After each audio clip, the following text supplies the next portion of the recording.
Hello नमस्कार जय हिंद दोस्तों। आप सबका बहुत बहुत स्वागत है एक बार फिर से आपके अपने यूट्यूब चैनल टेक्निकल विदेशियस में। दोस्तों हम हाजिर हैं एक और शानदार CITS एंट्रेंस एग्जाम 2023 के लिए ट्रेड थ्योरी के इंपॉर्टेंट MCQ को लेकर, जो कि फिटर टर्नर मशीनिस्ट वालों के लिए बहुत इंपॉर्टेंट होने वाले हैं। दोस्तों हम आप लोग को डेली 7:30 से 8 बजे के बीच में ट्रेड थ्योरी के MCQ प्रोवाइड करते हैं, और शाम को 8 बजे मैथ की क्लास और 7:30 बजे आपको रीजनिंग की क्लास डेली हम प्रोवाइड करते हैं। तो दोस्तों जो लोग नए हैं भैया प्लीज़ चैनल को सब्सक्राइब कर लें अपनी CITS एंट्रेंस एग्जाम 2023 की प्रिपरेशन के लिए, क्योंकि हम लगातार उनको 2023 की प्रिपरेशन करा रहे हैं। और कोई भी जानकारी आती है CITS एंट्रेंस एग्जाम से रिलेटेड या फिर CITS से रिलेटेड, सारी जानकारी हम अपने इस चैनल पर वीडियो के माध्यम से प्रोवाइड करते हैं। तो दोस्तों चलिए अब आज के सेशन को शुरू करते हैं भैया। लेकिन जो लोग नए जुड़ रहे हैं प्लीज़ चैनल को जरूर सब्सक्राइब करें और आखिरी तक वीडियो को वॉच करें। तो चलिए देखते हैं आज का पहला क्वेश्चन क्या कह रहा है। दोस्तों पहला क्वेश्चन कह रहा है कि सिरेमिक टेल नहीं दोस्तों, यहाँ पर टूल होना चाहिए। Tool ceramic tool, ceramic tool है निम्न में से किस तापमान तक अपनी हार्डनेस बनाए रखते हैं। तो सिरेमिक टूल किस तापमान तक अपनी हार्डनेस बनाए रखते हैं। 830 degree centigrade, 1600 degree centigrade, 1200 degree centigrade, 1000 degree centigrade. दोस्तों हमने कल भी आपको इंपॉर्टेंट टूल्स या मटेरियल बताए थे जो अपनी हार्डनेस बनाए रखते हैं टेम्परेचर तक। ऐसे क्वेश्चन दोस्तों आपके एग्जाम में आपको देखने को जरूर मिलेंगे। तो चलिए दोस्तों आज का ये क्वेश्चन, सिरेमिक टूल किस तापमान तक अपनी हार्डनेस बनाए रखता है, तो वो होता है आपका 1200 डिग्री सेंटीग्रेड। क्या होता है 1200 डिग्री सेंटीग्रेड। तो आपका राइट आंसर दोस्तों सी हो जाएगा। तो दोस्तों क्या होगा इसका right answer C, 1200 degree centigrade. बढ़ते हैं नेक्स्ट क्वेश्चन की तरफ। अगला क्वेश्चन क्या कह रहा है कि डायमंड टूल निम्न में से किस तापमान तक अपनी हार्डनेस बनाए रखते हैं। तो डायमंड टूल मतलब कि ऐसा टूल जिसको बनाने के लिए डायमंड का उपयोग किया गया हो, तो उसे डायमंड टूल बोलते हैं। तो डायमंड टूल किस तापमान तक अपनी हार्डनेस बनाए रखते हैं। 830 degree centigrade, 1600 degree centigrade, 600 degree centigrade, 1200 degree centigrade. तो जो दोस्तों डायमंड टूल होते हैं वो अपनी हार्डनेस बनाए रखने के लिए 600 डिग्री सेंटीग्रेड तक अपनी हार्डनेस को बनाए रखते हैं। तो आपका राइट आंसर दोस्तों सी हो जाएगा, 600 डिग्री सेंटीग्रेड। आपका वहाँ पर था अभी सिरेमिक टूल वो 1200 डिग्री सेंटीग्रेड तक था, लेकिन डायमंड टूल आपका 600 डिग्री सेंटीग्रेड तापमान पर अपनी हार्डनेस बनाए रखता है। बढ़ते हैं नेक्स्ट क्वेश्चन की तरफ। दोस्तों अगला क्वेश्चन क्या कह रहा है।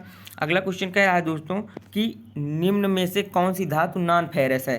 तो सबसे पहले दोस्तों धातुएं धातुओं को जब बांटा जाता है तो एक तरह ये भी एक बांटने का तरीका ये भी है कि फेरस धातु, नॉन फेरस धातु। तो फेरस धातु वे होती हैं जिनमें लोहे या फिर मैग्नेट का गुण पाया जाता है। नॉन फेरस धातु ये होती हैं जिनमें लोहे या फिर चुंबकीय गुण नहीं पाया जाता है। जैसे आपका स्टील हो गया, आपका फेरस धातु हो गया, लकड़ी आपका नॉन फेरस हो गया। तो ऐसे आपके एग्जाम्पल हैं। तो इसमें बताना है कि निम्न में से कौन सी धातु नॉन फेरस है। तो cobalt steel, high carbon steel, cemented carbide, high speed steel. तो आपको बताना है दोस्तों कि इसमें कौन सी आपकी नॉन फेरस है। तो नॉन फेरस कौन सी है आपकी बताइए दोस्तों। तो आपका नॉन फेरस दोस्तों यहाँ पर है, बताइए आप। कोबाल्ट स्टील ये तो फेरस धातु है, हाई कार्बन स्टील ये भी फेरस धातु है, सीमेंटेड कार्बाइड ये आपकी नहीं है, बाकी हाई स्पीड स्टील भी फेरस धातु है। तो इसमें से जो आपका राइट आंसर हो जाएगा दोस्तों सी हो जाएगा, क्योंकि नॉन फेरस पूछ रहा है तो आपका सीमेंटेड कार्बाइड वो नॉन फेरस धातु है। बढ़ते हैं नेक्स्ट क्वेश्चन की तरफ। अगला क्वेश्चन क्या कह रहा है दोस्तों। अगला क्वेश्चन कह रहा है कि निम्न कटिंग टूल धातुओं में कौन सी धातु फेरस है। तो किस धातु में फेरस, लोहे या मैग्नेट का गुण पाया जाता है, उसमें था कौन सी नॉन फेरस है, और इसमें पूछ रहा है कौन सी फेरस है। Stellite, cemented carbide, ceramic. तो कौन सी धातु फेरस है दोस्तों। तो यहाँ पर कोबाल्ट स्टील वो आपकी क्या है फेरस धातु, जिसमें स्टील जुड़ जाए। स्टील में आपके स्टील में लोहे या फिर लोहे मिले होते हैं या फिर उसमें फेरस का गुण पाया जाता है, इसलिए आपका कहीं भी स्टील हो तो आपका क्या होती है फेरस धातु होती है। तो इसमें कौन सा होगा राइट आंसर डी हो जाएगा। कटिंग टूल धातु में कौन सी धातु फेरस होती है, तो ऑप्शन नंबर डी राइट होगा। बढ़ते हैं नेक्स्ट क्वेश्चन की तरफ। अगला क्वेश्चन क्या कह रहा है कि हाई स्पीड स्टील से बने कटिंग टूल में कार्बन की मात्रा होती है। तो हाई स्पीड स्टील से बने कटिंग टूल, उदाहरण के लिए आप ले लीजिए ट्विस्ट ड्रिल ले लीजिए। क्या लीजिए ट्विस्ट ड्रिल ले लीजिए आपका। और भी जैसे ट्विस्ट ड्रिल के बाद आपका कटिंग में हो जाता है वो भी आपका हाई कार्बन स्टील का होता है। तो दोस्तों आपका जैसे ट्विस्ट ड्रिल है, आप जब उसमें उसी की बात कर रहे हैं हाई स्पीड स्टील का बना होता है, तो उसमें जो बना होता है तो उसमें कार्बन की मात्रा कितनी होती है, कितने % कार्बन हाई स्पीड स्टील के टूल में बनाए जाते हैं। तो आपका दोस्तों उसमें क्या होगा 0.2 से 0.3%, 0.01 से 0.15%, 0.6 से 0.7% और 0.8 से 1.5%। तो दोस्तों हाई स्पीड स्टील से बने कटिंग टूल जो होते हैं उनमें कार्बन की परसेंटेज जो होती है वो 0.6 से 0.7% होती है। आपका राइट आंसर दोस्तों सी हो जाएगा। बढ़ते हैं नेक्स्ट क्वेश्चन की तरफ। अगला क्वेश्चन क्या कह रहा है कि अगला क्वेश्चन कह रहा है दोस्तों कि जो आपका बीकर हार्डनेस विधि द्वारा कटिंग टूल आदि की हार्डनेस चेक करने के लिए लोड डाला जाता है। सिंपली कहने का मतलब है कि जब बीकर हार्डनेस विधि से हम टूल की हार्डनेस को चेक करते हैं तो कितना लोड उस पर डाल करके उसकी हार्डनेस चेक की जाती है। 10 किलोग्राम फोर्स से 150 किलोग्राम फोर्स, 5 किलोग्राम फोर्स से 120 किलोग्राम फोर्स, 10 किलोग्राम फोर्स से 100 किलोग्राम फोर्स या 100 किलोग्राम फोर्स से 150 किलोग्राम फोर्स। तो आपका राइट आंसर दोस्तों बी होगा 105 किलोग्राम फोर्स से 120 किलोग्राम फोर्स। आपका राइट आंसर दोस्तों बी हो जाएगा। बढ़ते हैं नेक्स्ट क्वेश्चन की तरफ। अगला क्वेश्चन क्या कह रहा है दोस्तों? अगला क्वेश्चन कह रहा है कि हाई नहीं दोस्तों, HRC जो हमने आपको बताया था हार्डनेस की एक विधि होती है, मेजर यूनिट कह लीजिए।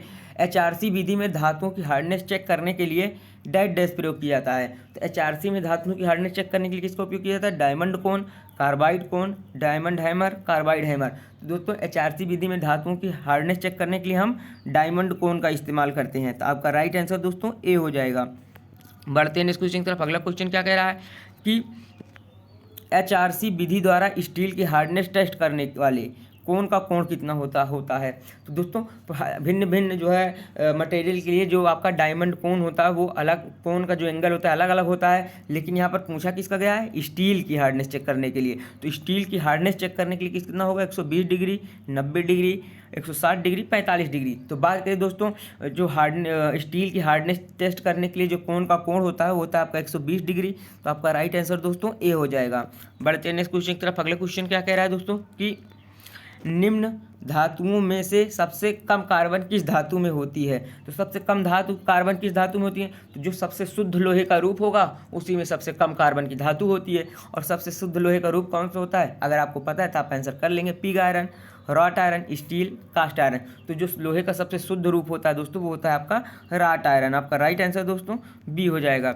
बढ़ते हैं नेक्स्ट क्वेश्चन की तरफ। अगला क्वेश्चन क्या कह रहा है कि निम्न में से किस धातु में कार्बन की मात्रा अधिक होती है? तो कार्बन वहाँ पर था, कार्बन की मात्रा कम था तो सबसे अधिक लोहे की मात्रा थी या सबसे शुद्ध लोहे का रूप था। और इसमें जो है कार्बन की मात्रा अधिक है तो लोहे का सबसे जो है कह लें उसको, लोहे का सबसे जो है कार्बन युक्त मात्रा कह लीजिए या फिर लोहे का सबसे जो है मिश्रित या फिर खराब जो कह लीजिए जो मात्रा वाला होता है मटेरियल वही होगा। तो जब सबसे ज़्यादा कार्बन किस में होता है? पिग आयरन में, कास्ट आयरन में, रॉट आयरन में, लो कार्बन स्टील में। रॉट आयरन में तो सबसे कम होता है। तो पिग आयरन में दोस्तों जो होता है आपका कार्बन की मात्रा सबसे अधिक होती है। यही जो है कार्बन का सबसे जो है प्राथमिक रूप होता है जिसमें कार्बन की मात्रा जब हम निकालते हैं अयस्कों से कार्बन को लोहे को, तो सबसे पहला रूप यही मिलता है पिग आयरन जो है कच्चा लोहा। तो दोस्तों आपका राइट आंसर दोस्तों ए हो जाएगा। पिग आयरन में आपके लोहे कार्बन की मात्रा अधिक होती है। तो बढ़ते हैं नेक्स्ट क्वेश्चन की तरफ दोस्तों। अगला क्वेश्चन क्या कह रहा है कि निम्न में से किस विधि द्वारा हार्डनेस टेस्ट करने के लिए डायमंड हैमर का प्रयोग किया जाता है? तो डायमंड हैमर का उपयोग किस विधि से हार्डनेस चेक करने के लिए किया जाता है? बीकर hardness test, Shore hardness test, Brinell hardness test, Rockwell hardness test. तो दोस्तों जब डायमंड हैमर का उपयोग हम जिसमें करते हैं वो विधि होती है हमारी सोर हार्डनेस टेस्ट। कौन सी? सोर हार्डनेस टेस्ट। आपका राइट आंसर दोस्तों बी हो जाएगा। बढ़ते हैं नेक्स्ट क्वेश्चन की तरफ कि कह रहा है क्वेश्चन, प्रति गैलन पानी में लगभग 8% रॉक साल्ट मिलाकर जो घोल बनाया जाता है उसे कहते हैं।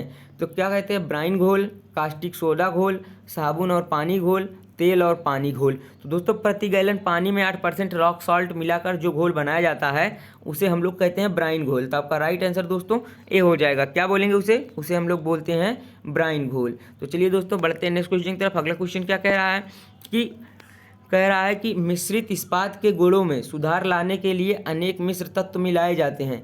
निम्न में से किसका न्यूनतम प्रसार गुणांक होगा? न्यूनतम प्रसार गुणांक का मतलब कि टेम्परेचर जब उस पर आएगा तो उसमें जो है प्रसार कम होगा। तो दोस्तों बात करते हैं कौन सा होगा। तो आपका राइट आंसर कौन सा होगा? देखिए यहाँ पर क्रोमियम होगा, निकिल होगा, वेनेडियम होगा, टंगस्टन होगा। तो बात करें दोस्तों जिसका न्यूनतम प्रसार गुणांक होगा वो होगा आपका निकिल। तो राइट आंसर आपका बी हो जाएगा। बढ़ते हैं नेक्स्ट क्वेश्चन की तरफ। अगला क्वेश्चन क्या कह रहा है दोस्तों कि अनेक मिश्र धातुओं को मिलाकर उच्च वेग इस्पात मतलब हाई स्पीड स्टील बनाया जाता है, जिसके लिए निम्न में से किस मिश्र धातु का संयोजन बनाया जाता है। तो आपको सिंपली बताना है, ये आपका यहाँ ही से पढ़िए कि किस मिश्र धातु का संयोजन बनाया जाता है, मतलब कि हाई स्पीड स्टील को बनाने के लिए किन मिश्र धातुओं का संयोजन उपयोग किया जाता है। Chromium nickel silicon, nickel chromium silicon, chromium nickel manganese या टंगस्टन क्रोमियम वैनेडियम। तो बात करें आपका जो है हाई स्पीड स्टील बनाने के लिए जो मिश्र धातु का संयोजन उपयोग किया था होता है आपका टंगस्टन क्रोमियम वैनेडियम। आपका राइट आंसर दोस्तों डी हो जाएगा। कौन सा? Tungsten chromium vanadium. बढ़ते हैं नेक्स्ट क्वेश्चन की तरफ। अगला क्वेश्चन क्या कह रहा है कि बड़ी मशीन कंपोनेंट पर की जाने वाली हार्डनेस टेस्ट करने की विधि को टेस्टिंग मशीन पर नहीं की जा सकती है, वह है। तो मशीन पर टेस्टिंग नहीं की जा सकती वह विधि कौन सी है? सौर विधि, Brinell hardness test, Vickers hardness test, Rockwell hardness test. तो दोस्तों अगर बात करें आपके जो है इसके राइट आंसर की, तो दोस्तों आपका जो है इसका राइट आंसर क्या होगा कि बड़ी मशीन कंपोनेंट पर की जाने वाली हार्डनेस टेस्ट करने की विधि को टेस्टिंग मशीन पर नहीं की जा सकती है। तो आपको बताना है सौर विधि होगी, ब्रेनेल विधि होगी, बीकर्स विधि होगी या रॉकवेल विधि होगी। तो आप जो है दोस्तों इसका राइट आंसर कमेंट बॉक्स में करेंगे। ये आपका जो है होमवर्क रहा दोस्तों, और इसका आंसर जिसका गलत होगा मैं उसे राइट आंसर बताऊंगा, जिसका सही होगा उसे मैं थंब्स और हार्ट जो है दूंगा। तो दोस्तों इसका आंसर जो है आप लोग जरूर कमेंट बॉक्स में करिएगा। तो दोस्तों आशा करते हैं वीडियो आपको पसंद आई होगी। अगर वीडियो पसंद आई है तो जरूर वीडियो को लाइक करके चैनल को सब्सक्राइब कर लीजिए दोस्तों, क्योंकि CITS का एग्जाम जो है अब बहुत टाइम नहीं बचा है आपके पास, मुश्किल से 1.5 से 2 महीने हैं। बहुत ज़्यादा मैं बता रहा हूँ, वैसे तो 1.5 से 2 महीने बहुत ज़्यादा बता रहा हूँ, बहुत कम बचा है। भले आपका फॉर्म नहीं आया तो आप लोग जो है तैयारी में जुट जाइए। पिछले बार के मद्देनज़र जो है 6 जून को फॉर्म आ गया था, मई चल ही रहा है, जून में अगर फॉर्म आएगा तो आपका जुलाई में पेपर हो जाएगा। तो दोस्तों चलिए फिर आज की वीडियो को यहीं ख़त्म करते हैं, मिलेंगे नेक्स्ट वीडियो में, तब तक के लिए जय हिंद जय भारत।